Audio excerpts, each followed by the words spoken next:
Linus had a completely fair perspective that using ad block is effectively piracy. You are effectively removing the people's ability to make money off of it. And I used the same argument. Of course it is. Yes, of course it is. He was right. I stood behind him with that. And a lot of people got mad at me for it. Because they were like, well, that's not fair. I'm just going to still keep using ad block. Well, hey, look at this, stupid. So am I. You think I want to watch a fucking ad? No. I don't care. Give me an eye patch, a peg leg, and a parrot. I'm okay with that. But I don't pretend like that's not what I'm doing. Let's watch the video. Let's see what he has to say. This video might not be the biggest, but it could easily be the most unnecessary risk of my career. So far. Smart play for me would have been to jump onto the hate bandwagon. Anger sells, and the internet is pretty freaking angry about the premium paywall that YouTube has been experimenting with on 4K videos. Yes. But that would have been a huge disservice to our— That's pussy shit, and it's boring. Let's hear about why YouTube is right. Community. So, instead of doing that, I've spent the last few days thinking about it a lot. And you know what? I'm still pretty frustrated. I mean, no one likes being given something only to have it taken away later. And no one likes feeling powerless in the face of an entity with the power and resources of Google. True. As a full-time YouTuber, trust me, I feel that.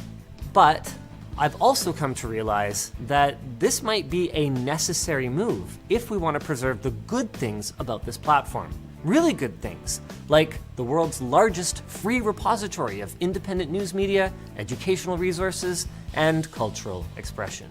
I will have to say that YouTube does, they do curate the news that is on YouTube.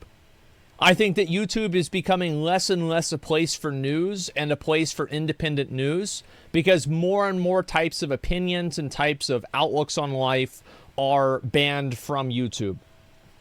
So I do think, and by the way, I think these people are just as full of shit as you do, but I think there are some people that are full of shit that you still should be able to listen to what they're saying. Good things like this segue to our sponsor. Who is it? Enlisted. Enlisted is a free-to-play multiplayer World War II shooter. Jump into large-scale battles from authentic— Imagine they have like a gotcha thing for this game, and you can either get like a Kar 98, a Panzer tank, or a fucking landmine. Like, that'd actually be pretty interesting. Moments in history like the invasion of Normandy. Check it out by following the link in the description. Before you even say it, I am no corporate bootlicker. Over the past year, I have gone to the mat with YouTube a lot more times than I've taken their side. Notably over the utter incompetence of their comment moderation efforts, their removal of the dislike— That's very true. Bro, every fucking YouTube channel has in the comments some link of some guy impersonating the actual YouTube account. Hey, you've just won $5,000. Send us your bank account information and your password so we can log in and transfer the money over. Counter, and the way that their half-effort HDR implementation has literally held back the entire video production industry.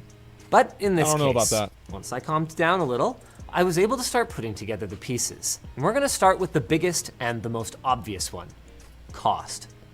Since 2000— Well, here's the thing, is that Twitch does this already. If you are not a partner, you can't broadcast at a certain bit rate. But whenever you are a partner and you have other types of allowances in your contract, they do let you broadcast at a higher bit rate. Because some people's content, it's just that it's just more cost efficient. It's money. It's always a money thing. Oh, it's changed now? Okay, well, that's good. Well, either way, it's still a lot lower than YouTube. But that is good. Wait, I gave you my bank info? Yeah, thanks, man. How do you think I paid for my today's this drink? I appreciate it. Thanks a lot. 2007. The amount of content per minute uploaded Yes. to YouTube has grown exponentially. And it's common knowledge that data centers are expensive, and the more data you serve, the more data centers you need. That makes but sense. as scary as this trend line already looks with that in mind, Yes. it doesn't even begin to tell the whole story. Why not? First of all, it doesn't account for the size of the video files being uploaded.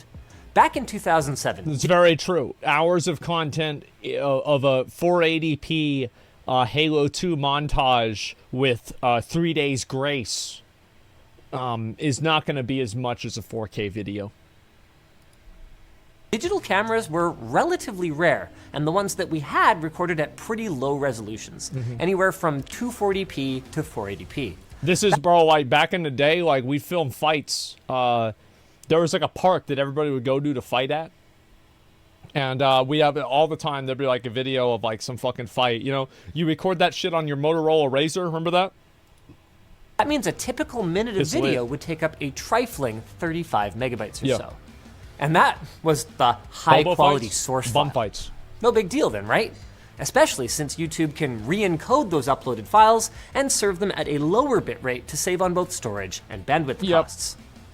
But let's fast forward a bit to 5 years later in 2012.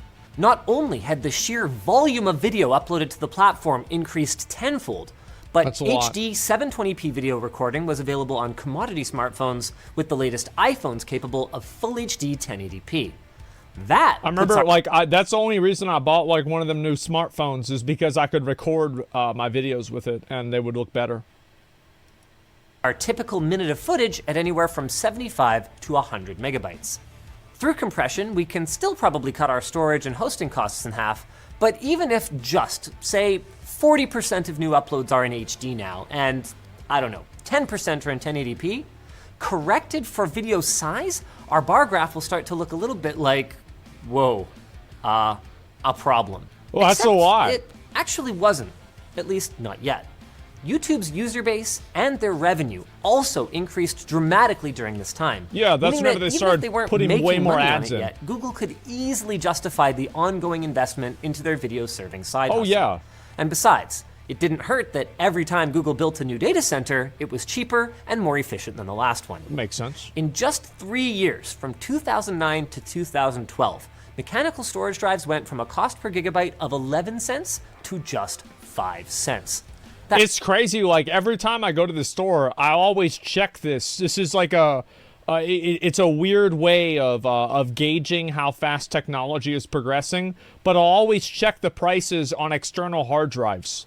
And like I remember, my dad has like this fucking. It's the size of this, right? It's the size of this little fucking box, like about this big, maybe a little bit. It's like this big, like half of it, and it's an external drive. And it's external hard drive. It's 250 gigs. And he got this in like 2003. Bro, I was like, this can hold all of the information in the whole world. We can put everything on this. Like, that's it. And now, and it was like $200 or something like that. Moore's Law, right? And like now you go to the Best Buy and there's like an 8 terabyte like brick there for like $160. It's crazy. That's less than half the price. Moore's Law to the rescue again, right? Oh, there it is. About that. To be clear, not everyone agrees with NVIDIA CEO Jensen Huang, but even Moore's Law's most stalwart defenders have to admit that things have been slowing down for a while. Well, I feel like that's kind of happened with graphics. I think that graphics are going to, because as you approach photorealism, like think about it like this, like 1080p to 4K is a noticeable difference. 4K to 8K is a less noticeable difference. And 8K to 16K is an even less of a noticeable difference. Even though the jumps are that big. It's because you're dealing with the diminishing returns of the human eye.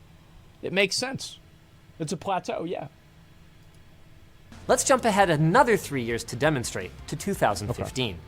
Even ignoring the pricing anomaly that was caused by the Thailand floods, storage drives fell only about 25% this time around. There are a number of reasons for this, but the main issue is that it has become extremely difficult to pack zeros and ones more densely on the spinning magnetic platters inside these devices. To be clear, there are still cost savings to be had by running fewer, higher capacity drives and filling them with helium gas and whatnot. I didn't know that. Those That's efficiency crazy. gains are nothing compared to the data bomb that was about to be unleashed on YouTube. 2015 was the first year the iPhone would come standard with a 4K rear camera. And That's 4K right. is a very different kind of beast compared to anything that came before it. With 4 times the pixel count and very nearly 4 times the data rate, I suspect that the only thing It's like, that's what I'm saying, right? Is like, you can tell, like, going from 360 to 720 is way bigger than going from 720 to 1080. And going from 720 to 1080 is still way bigger than going from 1080 to 4K. Yeah, there's diminishing returns. Duh. Yeah, that's what I'm saying. thing that saved Google's servers from immediately lighting on fire is that Apple configured the camera app on that generation of iPhone to record in 1080p by default. Likely not out of consideration for their bitter rival, but rather because the base model iPhone 6s could only hold about 40 minutes of 4K footage total. And also maybe because, except under very specific conditions, you could barely even tell the difference between 1080p and 4K video that was recorded on that phone. Anyway, bro, that shit's I'm gonna get yeah, into more it's detail no about that difference. later. The point is that even if only 10% of video uploads transitioned to 4K per year over the next few years, YouTube would need to find some way to grow their revenue, or they could risk becoming non-viable. Right. Obviously, they kept up with their efforts to grow the This is another problem with Twitch. This is why Twitch is running a bunch of fucking ads. user base with big pushes in non-English speaking regions like India and Latin America. But by 3 years later, the end of 2018, YouTube had nearly cracked 2 billion with a B monthly active users. Wow. So unless they started up some kind of diabolical program where they actually started breeding more people to consume content on their platform, That's smart. it was pretty clear that their days of exponential user growth were well behind them. They needed to find another way to They get need to make a dating app then. That's the solution. Google, if they're running into, obviously, like, you're getting everybody on the internet. Yeah, you have to get people a dating app so then they have more kids. profitable and do it fast, or Daddy Google, Alphabet by this point, was going to do what they do best and pull the plug. Enter YouTube Premium. Yeah, of Sure, course. it did exist before this, but it wasn't until Nobody around this gave a time shit that about YouTube it. started pushing the program hard. They've Oh, tried yeah. various ways to add value to Premium over the years through original content, background playback, and bundles with Google Play Music. RIP. But of course, the main attraction has always been the removal of ads. How could they afford to remove the ads, you might ask? Well, because even for a data mining advertising machine like Google, a paid user, even for just a few dollars a month, is worth way more than an ad-supported user. Like, it is bloody hard to make money on free tier, ad-supported content. I mean, Twitter That's took nearly true. a decade to have a single profitable year, and they serve almost exclusively still images and text, which Yeah, a lot of the Twitter ads aren't really that annoying, so the odds are they're probably not making that much money. Basically, the more annoying an ad is, the more money the person is making. isn't to say Google hasn't tried. Since then, you've probably noticed that ads have gone from simple pop-ups in the videos and pre-rolls to pop-ups, pre-rolls, mid-rolls, and end-rolls, some of which are stacked with 2 or more on top of each other. And a recent trial had Google piling up as many as 10 ads during a single content break. Yeah, they called that the Twitch surprise. Yikes. And this strategy of packing in more ads has served them pretty well, with revenue growth finally turning a corner over the last couple years, outpacing user growth significantly. Yeah, I remember back whenever I first researched this, YouTube was actually losing money. And people corrected me in the chat. They were like, bro, that's not true anymore. And I'm like, yeah, it is, dude. And they were like, no, it's not, stupid. I looked it up. YouTube actually makes money now. For the longest time, Google was operating YouTube at a loss just for market share. Problem is that it's not enough. Yeah. Look at the user upload trend. And remember that unless they start deleting old videos, they need to store all of the previous year's uploads as well. Yep. Oh, right. And over the last 5 years, hard drive prices have essentially bottomed out, falling only about 1 cent per gigabyte. Making matters worse, storage is only part of the problem. On our video platform, Floatplane, 4K playback makes up only about 6% of our views, but over 20% of the total bandwidth that we have to pay for. And while it's harder to dig up solid historical data... Yeah, obviously, like, most people don't care about 4K. It doesn't matter to them. Also, 4K is not a good thing for a lot of people that are on mobile data plans. Most people consume content on YouTube. I don't know about most. That's not true. Well, it could be true, but I don't know if it's true. A lot of people consume content on YouTube on mobile, and many people's mobile plans have a data cap on them still. For this compared to hard drive costs, it is clear that there has been a stagnation in bandwidth costs as well. That is to say, they're not getting lower. Yeah. How bad is it? Well, to the point where Google went as far as to co-found the Alliance for Open Media in 2015. AO Media is a consortium whose main purpose so far has been to create and foster industry support for AV1, a video codec that manages similar 1080p visual quality to H.264 while requiring only a little over half the data transmission or bitrate. Wow. Bitrate. I said I would talk in more... Bitrate is what we do on Twitch. I think I broadcast at like 6,000 or 7,000 bitrate. I don't even know. Detail about other factors that affect image quality, and now is the time. The second reason that I believe this move makes sense is that serving up more pixels isn't necessarily the best way to improve the user's experience.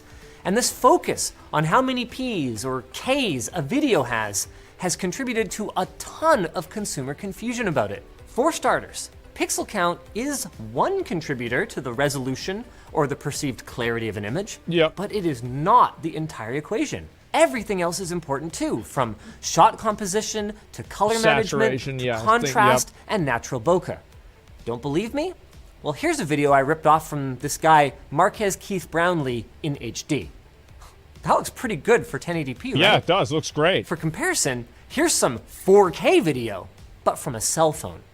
Its tiny sensor, low bitrate internal recording, mediocre dynamic range, blocky processing, and poor image stabilization all contribute to the blurry, ugly viewing experience that you see before you. So then, while there are absolute... Yeah, obviously, like, there's plenty of videos that I shot a long time ago that look really good just because of, like, again, lighting, contrast, and everything like that. I mean, that's always been the case. Creators on YouTube who invest heavily into their production values and whose videos are best enjoyed with more pixels. Oh yeah. I think it's fair to say that they're a minority. And I also think it's fair to say the same for users who, reason number 3, mostly don't actually need 4K. And that's really what it is. No, he's right. I know he's like trying to defend himself from the comments that are going to obviously be attacking him here. But yes, that's true. You don't need 4K. You don't fucking need it. It's not important. You're watching it on your fucking 1080p monitor, and your brain tells you through like confirmation bias, oh yeah, 4K is better. But you don't need it. You don't need 4K at all. The fuck I don't, Asmon. You don't need guns either. Hey, shut up. I need 4K for porn? Yeah, but like we're talking about YouTube, right? We're not talking about Twitch, man. I know.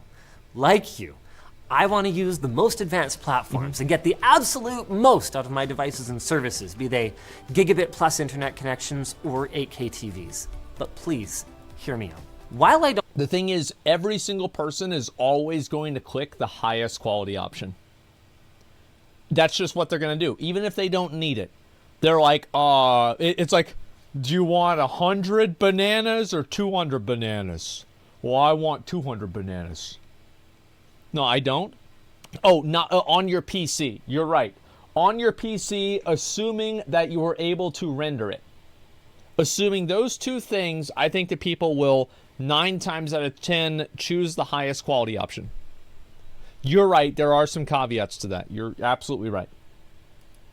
Don't support everything that Apple does. I wholeheartedly support their use of retina branding to describe displays that are sharp enough from a typical viewing distance, regardless of their pixel count. They, rightly, determined years ago that unless you happen to be a bird of prey, you not only do not need a 4K display on your phone, but the trade-offs in cost, brightness, and power consumption could actually make it a disadvantage. That means that right out of the gate, 43% of you watching right now straight up do not need 4K. Moving on, the latest Steam hardware survey shows that 4K monitor penetration is at roughly 15%, while these numbers from Well, nobody got a 4K monitor. That shit's like $700. That's a lot of fucking mobile viewers. Yeah, I watch more YouTube videos on my phone than I do on my computer. Statista peg 4K TVs at about 44%. Almost all tablets top out at around 1440p, and again, rightly so, meaning that at most, even if you have 20/20 vision, only about 10% of you actually have the hardware to benefit from a 4K stream option. Yeah. Well, sort of. One of the main benefits of YouTube's 4K selector is that, pixel count aside, it streams at a much higher bitrate than 1080p. So in practice, yeah, it's way better. Like, the YouTube video player is so much better than Twitch. Like, I really, really wish Twitch, like, especially you guys can tell this whenever I'm playing New World, I really wish Twitch could, you know, up it a little bit and make the bitrate better. Because, like, sometimes it's like super pixel soup. It sucks. Terms, that means that it has fewer compression artifacts like banding or blocking, so that even if you're watching in a small window, you can often make out extra detail in the image. But the good news is that 1440p offers a middle ground high bitrate option and isn't on the free tier chopping block, at least for now. And even if it was, I think there's a solid non-4K solution to that going forward. It ties in nicely with reason number 4. Juicing more and more pixels through the pipes is just plain bad, inefficient tech. Once you've got enough pixels, a better way to boost perceived clarity is to bump up color saturation and contrast. That's what I actually used to do to make my videos look better in WoW. Is I had like different contrast, color correction, fucking like whatever you call it. What do you call these? Fucking like filters that I would put onto them through Sony Vegas. So my videos would look better than everybody else's. HDR comes in. There's still some work to do on this, but the word on the street is that YouTube has been investing significant resources into fixing their HDR implementation, which also won't be paywalled and will result in much higher quality 1080p video with a much more modest increase in data rate. That's good. Another area where I think YouTube could stand to redirect these 4K paywall savings is audio quality. I mean, sure, it's not as headline worthy as 4K or 8K or whatever, but audio is hugely important, especially for music videos, which... Oh, I think audio is really, really important. Like, whenever you listen to, for example, like, I was one of the first guys that started using this mic. And now everybody uses this mic. And obviously, it's not like I invented this. Somebody else invented it. I stole it from them. But I was one of the early people that did it. And it sounds a million times better. And then if you go a step farther, like, listen to Tim. Listen, remember Duck Sauce? Remember how fucking good his audio was? It was insane. It made you want to watch the streams just because they sounded so good. Yeah, I think audio mixing is like very, very important, and not enough people talk about it. Last time I checked, Duck Sauce sound amazing. kind of a big deal on YouTube. Google's laissez-faire approach to improving audio has been a point of confusion for me for a long time, and is actually one of the main drivers that brought garbage time streams over to our in-house video streaming platform, Flowplane, which, by the way, charges extra for 4K because that's smart. It's expensive, but it's also pretty sweet with loads of behind the scenes and extras like this one. Go check it out, flowplane.com. To be clear, there's a big difference between what we did, charging for 4K in the first place, and the bait and switch that Google is pulling here. And nobody ever likes to get something and then somebody says, hey, you're not going to get it anymore. True. Yeah, nobody's going to like that. It sucks, and it's just about perception, really. Oh, this is where Bitcoin comes into play? Yeah, true. If we put enough Bitcoins into the computer, hard drives will be cheaper. And Google has no one to blame but themselves for the backlash that they are undoubtedly going to get for this move. This Silicon Valley money furnace, don't worry, we'll figure out how to make money later model has always seemed pretty short-sighted to me. but the numbers Well, they always do shit like this. Like, you remember back in the fucking 90s, whenever you go to McDonald's, and then they say, you want some barbecue sauce for your nuggets? And you say, yeah. And they say, how many do you want? You say, can I get 4 just in case? And they're like, yeah, sure. But now they're like, oh, man, like, you want barbecue sauce? Oh, shit, okay. That's going to be 25 cents for a pack. And it's like it comes with 2. They charge you extra. And also, whenever you used to get fucking Pinos and cheese or, you know, frijoles from fucking Taco Bell, it would come with the taco shells for you to dip it in so you can eat it kind of like nachos. Then, somewhere around 2010 or so, they decided to flip the script. And they're like, oh, no, now you've got to pay for the fucking taco shell. What do you mean we have to pay for the taco shell? I've been getting it for free ever since 1990. What the fuck happened? So there's that, and then, all right, so there's 2 of them. Let me think of another one. Oh yeah, at McDonald's. So you go to fucking McDonald's, and now if you ask for light ice in your drink, the machine makes your drink. It's not the fucking cashier. It's not the worker. There's a machine that does it. So what does that mean? That means if you ask for light ice, your drink is filled up to here because the machine has already fucking decided based off of some sort of mathematical calculation that you will need exactly this many liters of soda with this many amounts of ice. So if you ask for light ice, you get less soda. You still get the same amount of fucking soda. So you're actually losing. And then let's see, what else is there? Shit. Let me think about some more of them. Styrofoam cups. Styrofoam cups are better, and they're also more expensive. Now we've got these plastic pieces of shit. Yeah, think about that. That's why you ask for no ice. Oh God, really? Yes. Yes, man. Like paper straws. Like, bro, I'm telling you guys, like, this is not just for YouTube. The people take that, they took that shit laying down. I never saw a single person, I was so mad about this. I never saw a single fucking person complain about the fact that McDonald's started charging you for sauce. Like, nobody, like everybody just rolled over for this. They're like, oh, okay. Fuck off, man. You have to pay for plastic bags now, too.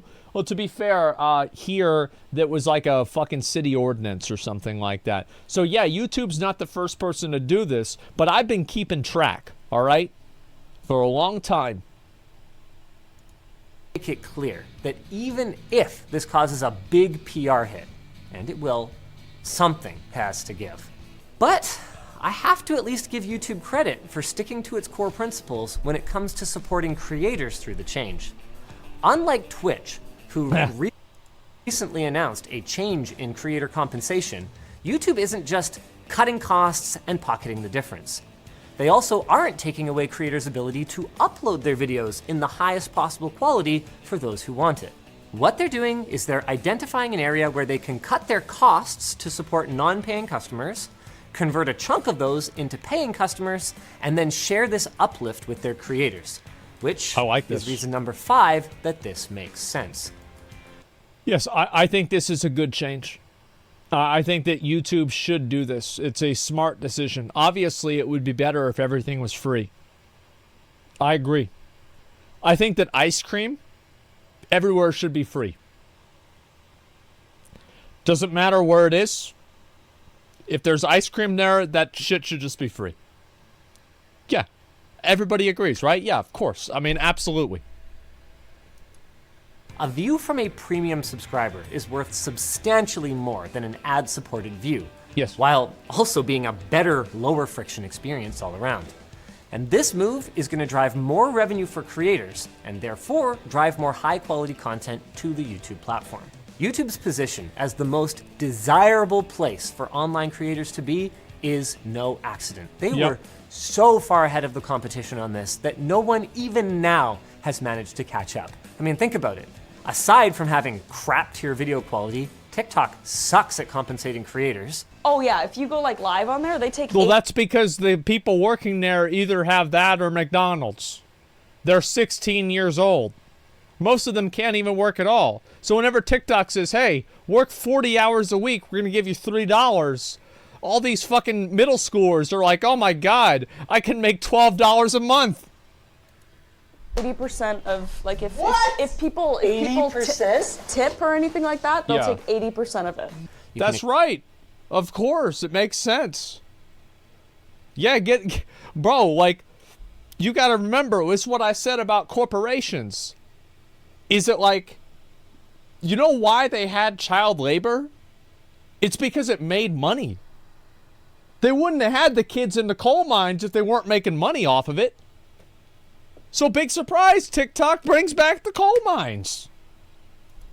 Expect the exodus shortly after Shorts monetization goes Yeah, live kids next like to year. work hard. You're And giving them an I already opportunity. mentioned Twitch, Helping which them out. rewards its top tier creators pretty well, but then Mm-hmm. completely falls apart once you start looking at anything beyond the top 1%. I think that you can make the same argument for YouTube, by the way.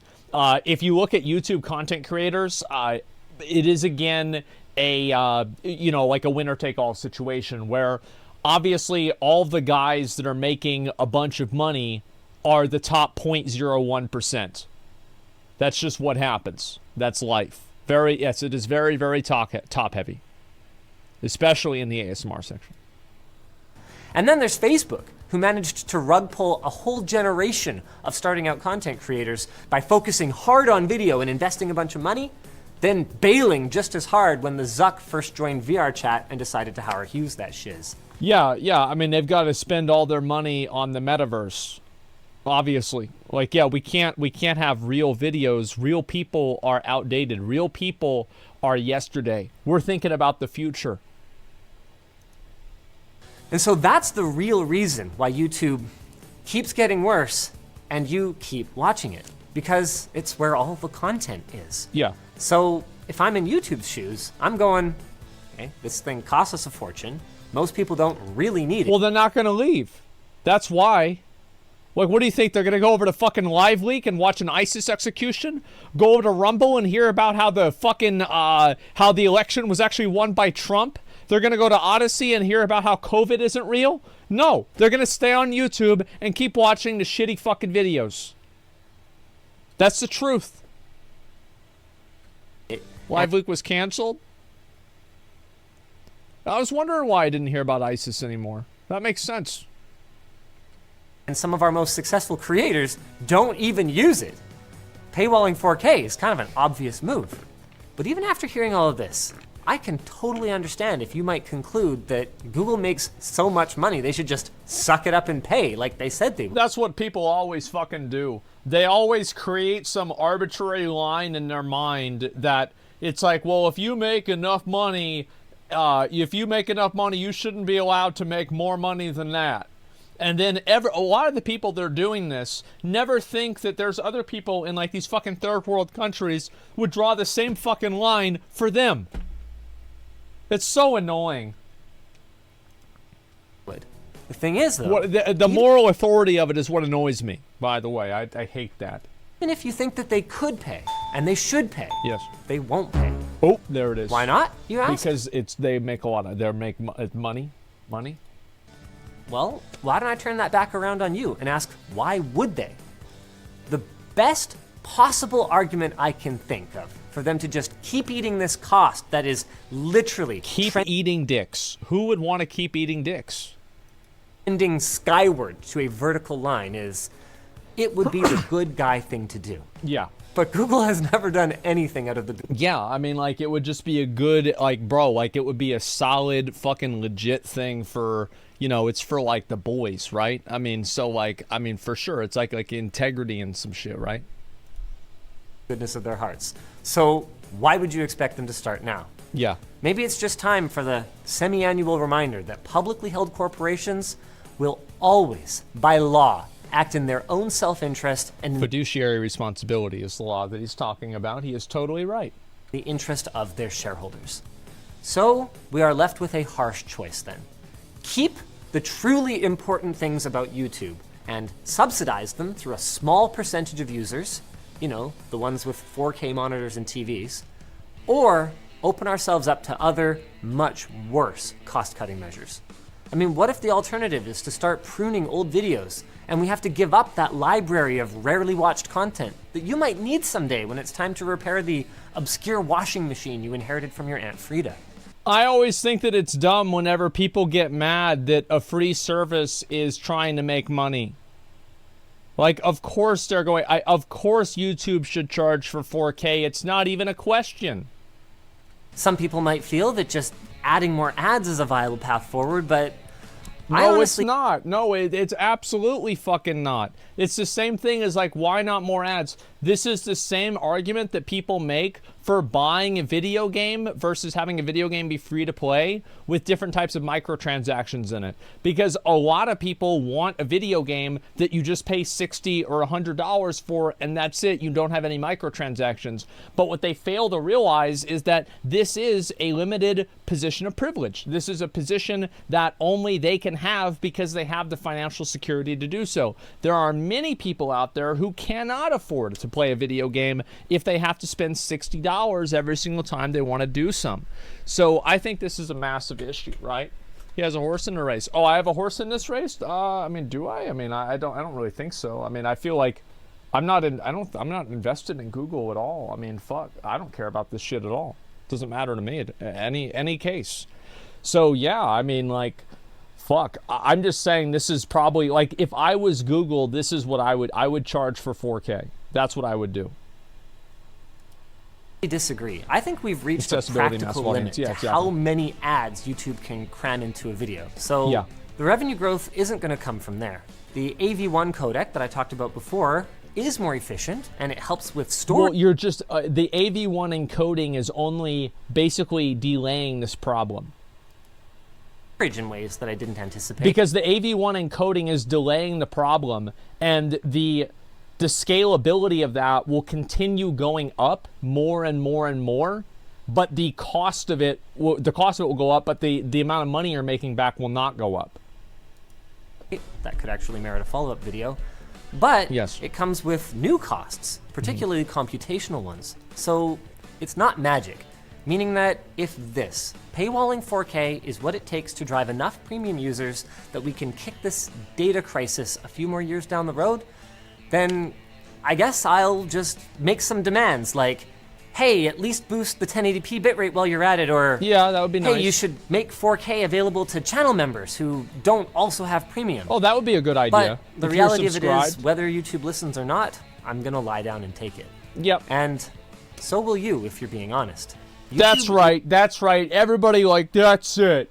Everybody, the thing is, one of my favorite fucking things is whenever you see somebody and I check their logs and they're like, that's it, I'm never watching you again. And then this is from like fucking 5 days ago and they're in chat today getting mad. Nope, you're going to be back to YouTube. It is what it is. The reality is that YouTube has an effective monopoly on most VODs on the internet, and especially on producing and distributing them. Facebook and Twitter and I guess TikTok, you could say, has a monopoly on smaller videos. But YouTube has a monopoly on any longer video. Like, that's just the truth, whether you like it or not. So they can do what they want. Essentially a monopoly at this point, and there's not That's what a I lot said. we can do about it. It's not all bad, though. It's also one of the bona fide wonders of the world, in my opinion. And I, for one, live better with this incredible resource that helps me do everything from learn about black holes to fix my washing machine, and allows me to tell you about our sponsor. Enlisted. No, that's very true, is that whenever you're talking about different types of things on YouTube, like all these tech tutorials, it's like one time I wanted to learn how to change the light bulb for my 2001 Mustang. And so I looked up how to change the headlight for a 2001 Mustang.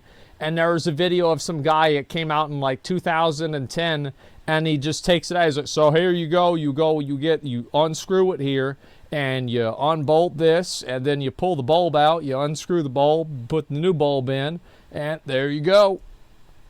All right, well, that settles it. Enlisted is a free-to-play World War II multiplayer shooter available on PC, PS5, PS4, Xbox Series X, S, and Xbox One with crossplay. You'll be faced in large-scale combat alongside dozens of soldiers, vehicles, and aircraft directly in famous historical campaigns like the invasion of Normandy. There's hundreds of firearms and specialized weapons, from common ones seen throughout the war to rare prototypes that you hardly see in other games. There's even building construction and destructible items in the environment. This looks cool. If you use our link, you'll get free bonuses just for signing up, including 3 days of premium time and several orders for troops and weapons. So head to the link in the description and start playing Enlisted for They're called orders, not rolls or pulls. free today. If you guys enjoyed this video, or maybe you didn't and you'd rather watch me tear a chunk out of YouTube, you can check out one of our recent, more ranty videos about their changes, like Alright, I'll link this the one when they removed the dislike counter. That was a big fucking L. I still can't believe they did that shit. I'm not ready for this one yet. We're gonna watch this one tomorrow. On to the Yeah, let me just link you guys this video. This is Linus Tech Tips video, etc. Yeah, that was so biggest L YouTube ever made. Was it the biggest? Military games are boring as fuck, dude. I think they're fun. Has it ever occurred to you that Counter-Strike is a military game? I don't know. I mean, I think Counter-Strike is fun. Yeah, I feel like Counter-Strike's it's a very fun game. I like it. It's a very good game. CS is boring? I don't know. I like it. I like watching it at least. Let's see here. Overwatch is a military game? Yeah, like, you know, absolutely, totally military game. Sometimes I upload 8K videos or 150 gigabyte files and ProText. Yeah, it's nuts, man. It takes more than 8 hours for YouTube to process 8K. Yeah, it's like YouTube takes a long time to process this stuff. How many times do you guys, you know, hear so early, the comments, like, here so early, I'm watching it in 360p or whatever. Whenever people upload something and it's not pre-processed before it goes on, public, right? It happens often. More ads is a really funny solution when you know at least 50% of people saying to add more are also using ad block. Yeah, exactly. We got points. I feel like they aren't going to use this money towards the benefit of the creators and the users of the platform to barely ever listen to us. Why would they start now? Well, the reason why is because using the money towards the benefit of the creators in a platform is simply being able to make the platform exist in the first place. And if the platform is not making money, this is a problem. So it's literally that simple. I think this was a very good video. I love whenever somebody takes a topic like this. Linus does a great job with this, especially like with the piracy video, etc. And, you know, he takes an unpopular stance on something and then he defends it in a way that makes sense. I fucking love them.